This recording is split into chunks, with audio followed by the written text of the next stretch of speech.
We are the revelry, we are the dreamers. We dance through the night in our bones, we can feel it. Aiming for the stars against the sky. Sebelumnya bisa memperkenalkan diri terlebih dahulu Bapak, mulai dari nama, kemudian mengajar di kelas berapa, pendidikan terakhir, dan sudah berapa tahun mengajar di SD ini. Sebelumnya terima kasih. Perkenalkan, nama saya Thaif, saya pengajar di kelas 4. Saya di sini kurang lebih 2,5 tahun mengajar di SD Negeri 35 ini. Pendidikan terakhirnya apa Bapak? Saya sarjana PGSD. Berarti langsung saja nih Bapak untuk pertanyaan pertama. Menurut Bapak sebagai guru kelas 4, guru yang inovatif itu seperti apa sih Bapak? Guru yang inovatif itu kalau menurut saya adalah guru yang mampu mengkondisikan siswanya dan juga memanfaatkan teknologi yang ada dengan kombinasi media pembelajaran yang interaktif, sehingga pembelajaran yang ada di dalam kelas itu bisa berjalan dengan baik sehingga siswa dapat menikmati pembelajaran bermakna. Bapak, selanjutnya pertanyaan yang kedua adalah inovasi apa yang sudah Bapak kembangkan selaku guru bagi siswa yang menerapkan kegiatan student center? Siswa student center ya? Oke.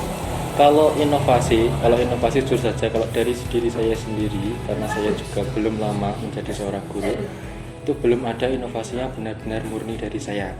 Mungkin saya dalam pembelajarannya itu mengadopsi dari rekan-rekan kerja senior yang lain tentang pembelajaran, bagaimana mengkondisikan pembelajaran dengan menggunakan medianya kebetulan yang sering saya pakai adalah misalkan LCD proyektor, saya kombinasikan dengan game dari wall dan sebagainya, yang nantinya siswa sendiri yang akan mengoperasikannya itu.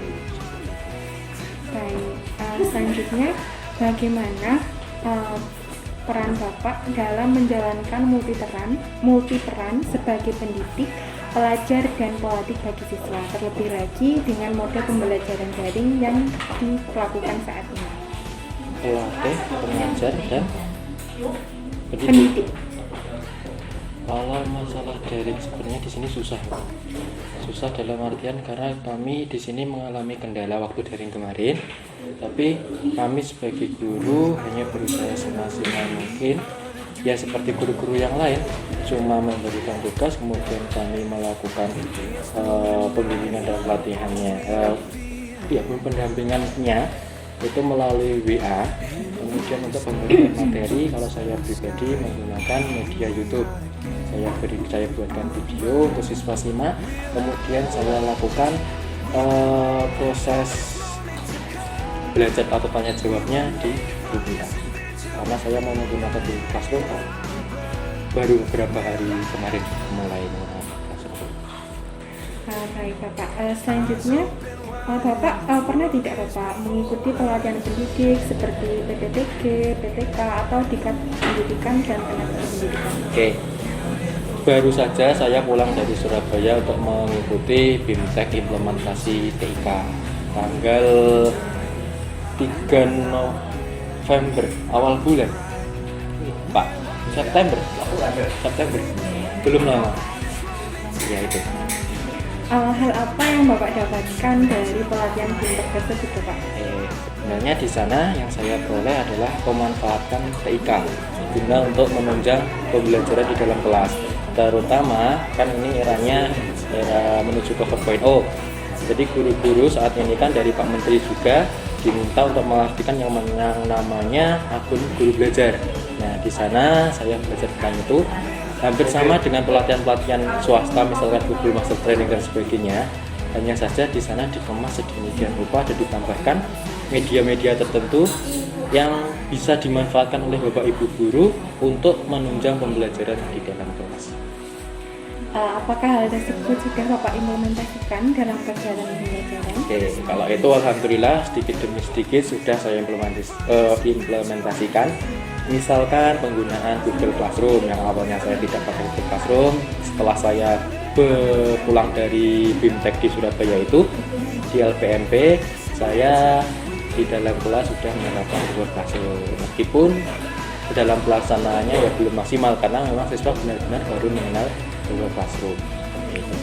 Berarti ada kendala ya Bapak dalam pengimplementasian tersebut. Lalu solusi apa yang Bapak gunakan untuk mengatasi problem tersebut? Oke, kalau masalah seperti itu kan masalah yang sangat mendasar. Semua guru pasti mengalami, semua sekolah pasti mengalami, terutama bagi kami yang ada di desa. Nah, langkah kami hanyalah melakukan pendekatan secara bertahap, perlahan. Misalkan kemarin siswa saya minta untuk bawa HP ke sekolah, saya ajarkan bagaimana caranya untuk menggunakan Google Classroom, meskipun sampai di rumah mereka juga masih lupa lagi, tapi setidaknya dengan cara seperti itu sedikit-sedikit ada progres bahwasanya siswa bisa menggunakan Google Classroom. Baik, tadi kan Bapak menyebutkan deh bahwasanya siswa diminta membawa HP ke sekolah. Nah, seperti yang kita tahu di era yang sekarang ini, kemajuan teknologi itu tidak hanya membawa dampak baik dan dampak negatif saja. Nah, bagaimana sih Bapak cara dari Bapak untuk mengurangi resiko munculnya dampak negatif dari siswa Bapak yang membawa HP tersebut? Oke, kalau ini di lingkup sekolah ya, di lingkup sekolah, kalau kemarin saya terapkan siswa datang bawa HP, itu HP-nya dikumpulkan ke depan, nanti akan saya bagikan atau saya berikan saat pelaksanaan, istilahnya saya memberikan pelatihan bagaimana cara menggunakan Google Classroom-nya, baru saya bagikan. Nanti setelah saya, karena itu kan prosesnya saya barengi dengan proses pembelajaran seperti biasa. Nah, jadi hanya waktu dibutuhkan saja siswa saya berikan HP, kalau tidak ya HP-nya dikumpulkan di depan untuk meminimalisir, karena yang namanya siswa di kelas tiktokan dan sebagainya. Seperti itu. Kemudian Bapak ekstrakurikuler apa saja sih yang ada di SDN 30 ini? Ini jujur Pak. Kalau setahu saya yang ada di sini itu baru pramuka, karena itu tadi saya belum lama di sini jadi belum begitu paham.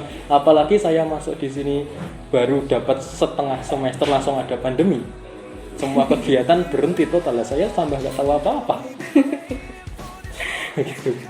Baik Bapak, selanjutnya selain berarti untuk kegiatan ekstrakurikuler belum berjalan ya Pak? Ya, lalu inovasi apa yang Bapak munculkan untuk mengembangkan bakat dan minat peserta didik ketika kegiatan ekstrakurikuler pun mati di saat pandemi ini? Karena kalau saya pribadi ya Pak, masalah bakat itu saya arahkan ke pembelajaran. Misalkan kan kalau di FDB, misalkan ada siswa yang bisa biasanya menyanyi, pandai menari, gitu saya manfaatkan di situ.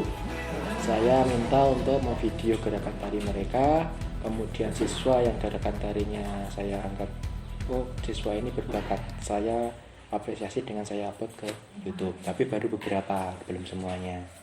Sedikit berjalan seperti itu. Baik, selanjutnya media pembelajaran apa yang Bapak biasa gunakan dalam kelas? Tadi kan ada Google Classroom, itu kan yang berkaitan dengan IT, tapi kalau yang mungkin benda konkret atau mungkin Bapak pernah membuat media apa gitu? Kalau benda-benda konkret itu yang sering saya pakai misalkan kartu belajar, itu sering. Seperti tadi saya baru saja mengajar materi tentang macam-macam cermin. Nah, itu saya tadi ya cari alat peraganya tidak ada, saya ambil sendok buat cermin cembung dan cermin cekung. Jadi ya diusahakan kalau memang di dalam pembelajaran itu memang siswa, karena siswa SD itu kan pola pikirnya gimana juga itu harus belajar dengan benda-benda nyata agar pembelajarannya berjalan. Bapak berarti selama mengajar ini sudah mendalami belum bagaimana sih psikologis dari anak sekolah dasar khususnya di kelas 4? Kalau di kelas saya, karena memang saya dulu juga mengajar anak ini, saya di kelas 3 naik ke kelas 4 ini saya juga ikut ada di kelas 4. Tapi masalahnya kan pandemi yang namanya psikologi siswa itu kan tidak bisa dinilai dengan jarak jauh. Kita harus sering tatap muka, tidak bisa dinilai sehari 2 hari selesai. Kita harus terus-terusan mendekati siswa, bagaimana keadaan siswa, bagaimana perilaku siswa di kelas dan sebagainya. Jadi memang untuk masalah itu saya belum begitu maksimal dalam menilai dari Berpengaruh tidak Bapak ketika Bapak memahami psikologi siswa dan ketika Bapak tidak memahami kondisi psikologi siswa? Ya, tentu sangat berpengaruh karena siswa itu tidak sama, masing-masing siswa, karena siswa itu unik, siswa itu manusia yang unik, anak-anak itu manusia yang unik, jadi satu anak dengan anak yang lain yang bahkan kembar pun pasti berbeda. Jadi kita harus tahu anak itu butuhnya apa, anak itu mampunya gimana, anak itu perilakunya gimana untuk menyesuaikan pembelajaran. Tapi itu tadi belum bisa berjalan maksimal kalau di saya sendiri. Baik, selanjutnya strategi apa sih yang biasanya Bapak gunakan dalam kegiatan pembelajaran untuk mengintegrasikan pembelajaran yang berbasis HOTS? Sekali. PBL, apa PJBL atau kooperatif learning? Oh, masalah metode pembelajarannya. Oke, yang sering itu problem based learning.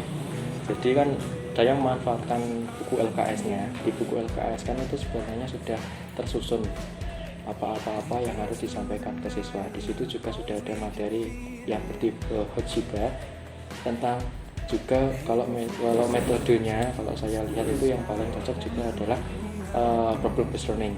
Jadi di dalam LKS itu sudah ada permasalahannya, siswa diminta untuk menganalisis, kemudian siswa untuk membuat kesimpulan dan melaporkan.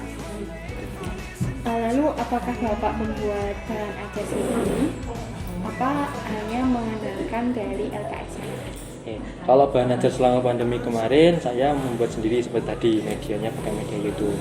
Itu bahan ajar selama pandemi. Kalau selama pembelajaran tatap muka terbatas ini kalau di presentasi memang 85% sampai 90% saya mengandalkan LKS yang ada, tapi tetap saya selingi dengan bahan ajar yang lain karena kan itu tadi memanfaatkan media elektronik, jadi saya bisa mengambil bahan ajar yang ada di internet juga saya sampaikan ke siswa menggunakan proyektor. Selanjutnya pertanyaan terakhir Bapak, bagaimana inovasi kurikulum yang dikembangkan di SDN 3 Gunung dalam mencapai tujuan pendidikan? Jelas yang dilakukan di sini untuk pengembangan kurikulumnya itu kurikulum lingkungan ya, berbasis lingkungan hidup. Jadi ya seperti waktu pandemi daring kemarin, pembelajarannya itu bukan pembelajaran yang saklek ketiplok dengan apa yang ada di LKS dan ada di kurikulum, tidak. Tapi kami, khususnya saya sendiri, pembelajarannya itu menggunakan berbasis lingkungan hidup. Jadi apa-apa yang dialami siswa di lingkungannya, apa yang ditemui siswa di lingkungannya, itu yang dijadikan bahan ajar. Kalau itu mungkin seperti itu. Terima kasih Bapak sudah sangat menjawab sekali pertanyaan dari saya. Bila ada kurang dan lebihnya saya mohon maaf. Assalamualaikum warahmatullahi wabarakatuh. Jadi sebelumnya perkenalkan, saya Asma Deni, mahasiswa jurusan PGSD Universitas Negeri Yogyakarta. Bapak, sebelumnya saya ingin bertanya kepada Bapak selaku Kepala Sekolah SDN 3 Gunung. Nah, mungkin sebelumnya Bapak bisa memperkenalkan diri terlebih dahulu, dari nama, kemudian sudah berapa tahun menjadi kepala sekolah di sini. Oh ya, terima kasih.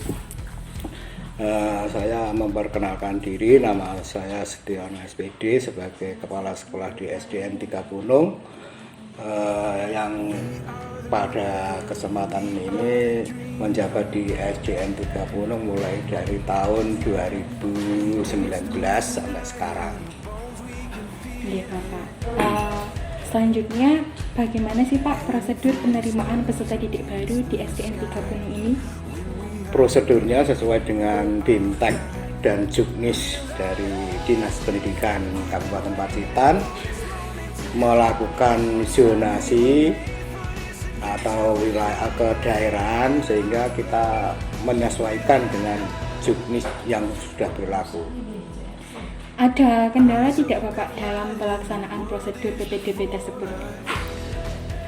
Kendalanya ada karena kita kalau mengikuti zona lingkupnya itu wilayah di Desa Gunung itu SD-nya terlalu banyak, sehingga kendalanya bagi yang lokasi siswa itu domisilinya terlalu jauh dengan SD kami, kebanyakan banyak yang mencari lokasi yang lebih dekat, kendalanya di situ. Sehingga untuk mencapai kuota itu karena situasi sekolah dari TK itu juga siswanya sedikit, untuk memenuhi kuota sekolah belum bisa terpenuhi 100%. Lalu strategi apa Bapak untuk mengatasi kendala tersebut? Sebenarnya sudah konsultasi dengan perangkat setempat, utamanya Bapak Kepala Desa yang sebagai penanggung jawab di wilayah, tapi praktek di lapangan kenyataannya seperti itu, sehingga kita masih mencari solusi yang terbaik bagaimana caranya agar siswa di SDN 3 Punung itu bisa sesuai dengan prosentase PPDB. Iya Bapak. Selanjutnya sudah itu ya Pak, sudah dengar nih bahwasanya Mas Menteri Pak Nadiem Makarim itu telah mencanangkan kurikulum penggerak. Nah, dari SDN Punung 3 sendiri sudah mengimplementasikan dereng Bapak terkait kurikulum penggerak itu? Oh iya, untuk implementasi penggerak sudah membaca, tapi untuk implementasinya baru berjalan ini, sehingga belum bisa kita melaksanakan sesuai dengan apa yang diinginkan oleh Bapak Menteri. Kalau boleh tahu kendala apa nih Bapak? Hanya adalah karena dari guru-guru kami belum ada sosialisasi tentang implementasi penggerak. Baik Bapak, selanjutnya bagaimana sih Bapak cara Bapak selaku kepala sekolah dalam melakukan evaluasi terhadap kinerja guru di SDN Punung?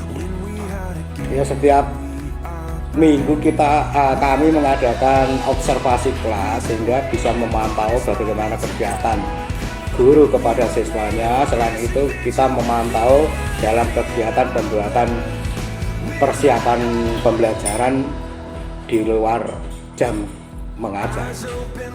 Baik, selanjutnya Bapak, menurut Bapak Setiano selaku kepala sekolah, bagaimana sih inovasi yang harusnya dilakukan oleh guru dalam menghadapi era society 5.0? Kalau itu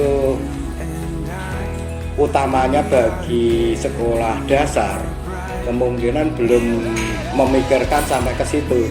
Masalahnya kalau sekolah dasar itu siswa perlu pembimbingan dari Bapak Ibu guru. Kalau langsung menggunakan teknologi yang lebih canggih, kemungkinan ada kesulitan-kesulitan tertentu karena tentang IT dan sebagainya dari siswa itu belum begitu paham. Baik Bapak, selanjutnya bagaimana sih peran Bapak selaku kepala sekolah dalam mengembangkan inovasi pembelajaran guru? Apakah diberikan pelatihan atau seperti apa? Ya, setiap 3 bulan sekali diadakan KKG, kegiatan kerja guru, sehingga untuk mencari kelemahan-kelemahan di dalam sekolah kita yang sekiranya belum bisa dilaksanakan, dipecahkan di dalam kegiatan KKG. Baik Bapak, terima kasih. Mungkin itu saja yang saya tanyakan. Terima kasih kepada